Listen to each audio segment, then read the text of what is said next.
Shalom, shalom peuple de Dieu, c'est votre humble serviteur, l'apôtre Camposo Amos, qui est venu dans notre chaîne AK Télévision, Amos Camposo. Je suis venu vous donner nos programmes de prière. L'église de Jérusalem Céleste organise des programmes de prière chaque mercredi et vendredi à partir de 17h30 à 19h30. Mercredi, c'est le jour de l'enseignement et vendredi, c'est le jour de la puissance de la délivrance et des visitations prophétiques. Et le dimanche, c'est une culte de sacrifices, d'adoration et de louange. Venez, le dimanche, c'est à partir de 7h à 10h. Que le Seigneur Jésus-Christ de Nazareth vous bénisse dans notre temple Jérusalem Céleste Angaba. Abonnez-vous massivement dans notre chaîne AK Télévision. Et le Seigneur Jésus-Christ vous bénira. Et partagez ce lien à tout le monde. Et la gloire de notre Jésus reviendra à lui, car Jésus-Christ revient bientôt. Que Dieu vous bénisse. Shalom, shalom peuple de Dieu. Et bonjour, bonsoir, ça dépend de l'heure où vous avez l'entendez. Que Dieu bénisse tous les peuples de Dieu qui sont partout dans le monde, en Afrique, en Europe, en Amérique, en Océanie, pourquoi pas en Asie.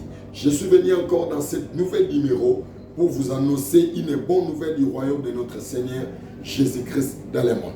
Abonnez-vous massivement. Excusez.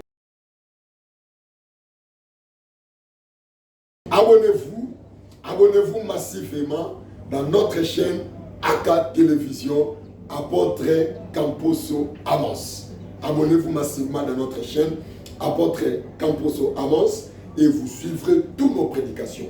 Je vous dis de vous abonner et de partager à d'autres parce qu'il y a des filles qui souffrent en Amérique, il y a des ceux qui souffrent en Europe. Il y a des ceux qui souffrent en Asie, en Océanie. Peut-être moi je ne suis pas ami avec lui, mais toi tu es son ami, il souffre d'une maladie, il souffre d'un problème et ce message pouvait lui réconforter. Ce message pouvait lui guérir, ce message pouvait ajouter quelque chose dans sa vie. Et toi qui es en train de me suivre dans ton téléphone, dans ton ordinateur, dans notre chaîne YouTube, que Dieu vous bénisse. J'aimerais partager un message très important. Ça dépend de l'heure où tu m'as pris dans votre téléphone ou dans votre ordinateur. Je vais parler sur le mystère des deux figuiers. Le mystère des deux figuiers ou à Lingala, ma bomba mi likolo na banzete mi balé.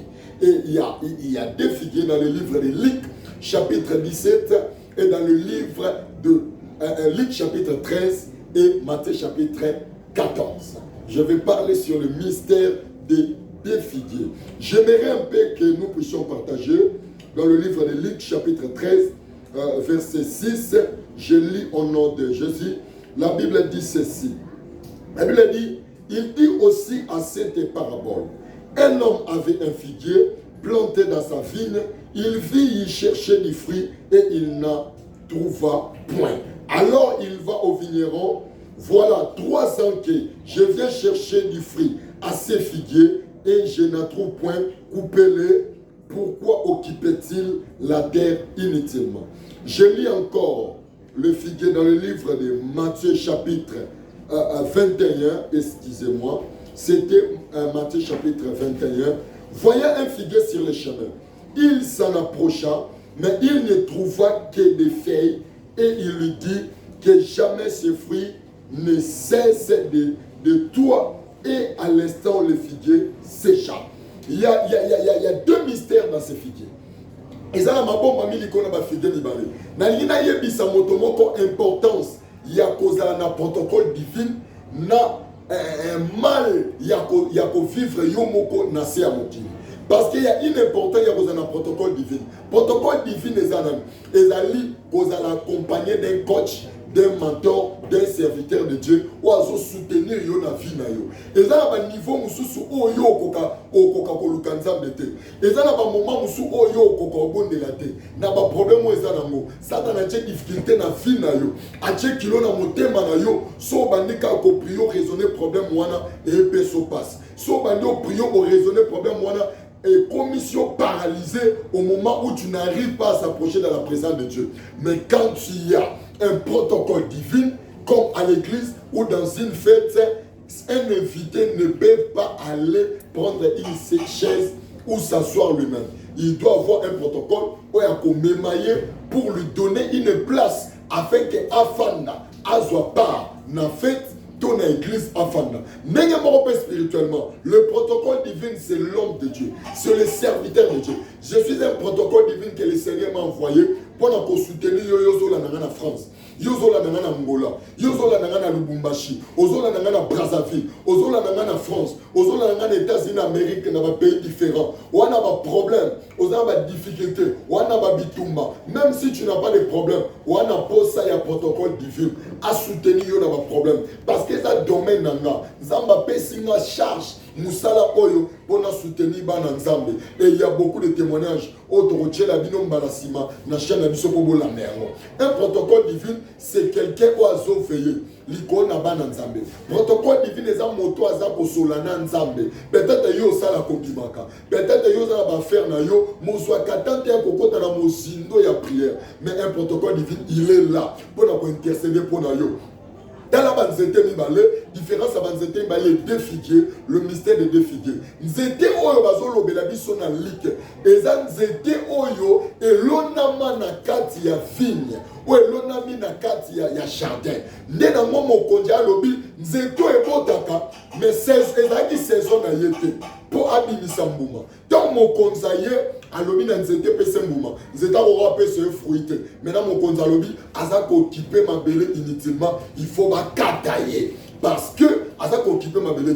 Mais abota raté nzete mo adana kata fille. Ndene yango ezaki na vigneron. Donc moto oyo akengela kabilanga. Alobi na maître to kata nzete moto to tike le temps. Peut-être à Kobota, sera bon tité mon côté, pesangata, n'angotia filmer tout autour na ye, pour apporter un mouvement à Mikoleza Koya. N'est-ce pas mon consi, oya lina ki ba kata plante wana, ba kata figuier wana, atika ki yango, parce que vigneron a intercédé qui pour na vigne wana, ne batika ki figuier, pe vigneron azwa ki temps, ya kotia filmer tout autour na ye. Mais figuier oyo, bazako lo banali valik, yango ezalaki na nzela. Mais abota, différence à figuier ya lik na matière, ya lik abota raté. Mais ça na vigneron so surveiller. Mais oya matière abotaka. Mais tant mokonza ezaki saison na yete. Mokonza sengi mbuma, figuier azotala ye. Maintenant mokonza seliki alobi. Tant alobi mbala moko nzete kauki. Après jour et la nuit, ba disciple ba oya na Yesu. Moko na bango rappela obi maître tala nzeto yo lakelaki akauki tina makasa na yo mbala moko na message na biso toye ko se référer nzete oya Matthieu azangaki protocole divin muto ko intercéder pour na yo muto ko loba pour na yo tant mokonza lobi mbala moko nzete kauki mais oya li tant mokonza lobi nzete na me kauka kite pe mokonza lobela kango na mabete alakela kango na mte. Le vigneron était là, il a intercédé pour la figuier afin que Atia ba fruit penepenango to Atia makasa pour abota. Il faut un homme nous soutenir. Malgré que je suis au Congo, en République démocratique du Congo, c'est un pays que Dieu est en train de préparer pour l'enlèvement et pour la motivation de message de l'évangile de notre Seigneur Jésus-Christ. Voilà pourquoi je suis appelé. Peut-être tu dirais que dans un chaîne, pas de problème, on a encore même monté.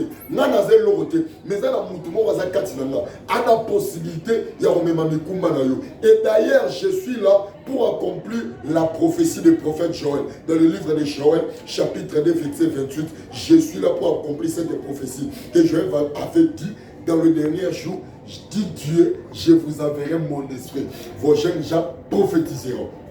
Vos jeunes filles auront des visions. Cela veut dire, Naza apona kokisa, prophétie à prophète Joël. Naza apona kopé sa solution, na problème na yo, na lisunya moli mosanto. Naza apona facilité ba faire na yo, et faut ma mettre les musiques.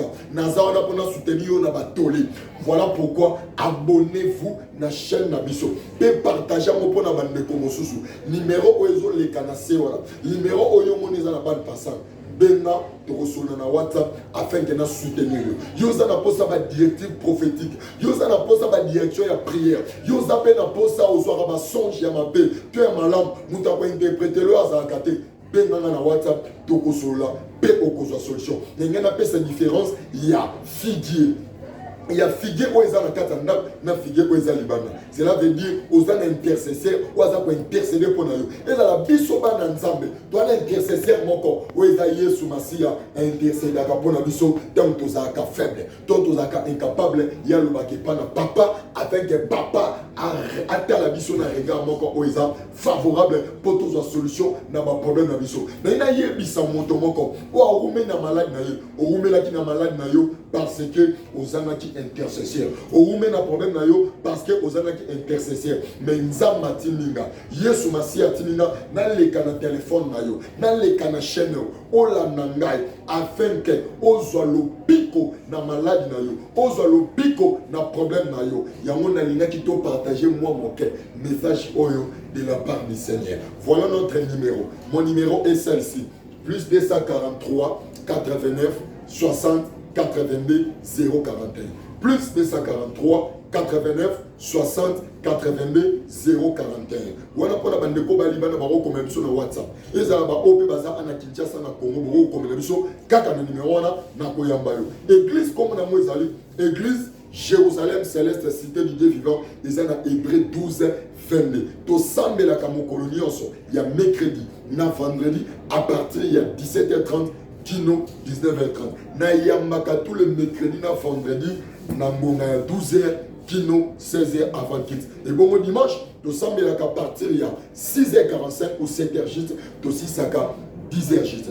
Ba programme na mission mwana, voici l'adresse de l'église to Zwami na commune Yangata, avenue Kayemba numéro 59 bis, quartier Mukulwa, croisement Kayemba et Fiko. Référence les champignons Soko Uti Lemba qui en affaire commune Ngaba. Référence avenue Kayemba Toli Boulouman Zengele Soko Tiron Ngaba to commune Ngaba. Si Kanzambe alola apambola bino, yo zana problème, yamba solution, yo zana maladie, pika miracle que le Seigneur Jésus-Christ vous bénisse. Abonnez-vous sur notre chaîne AK Télévision, apporte Camposo Amos. Ciao.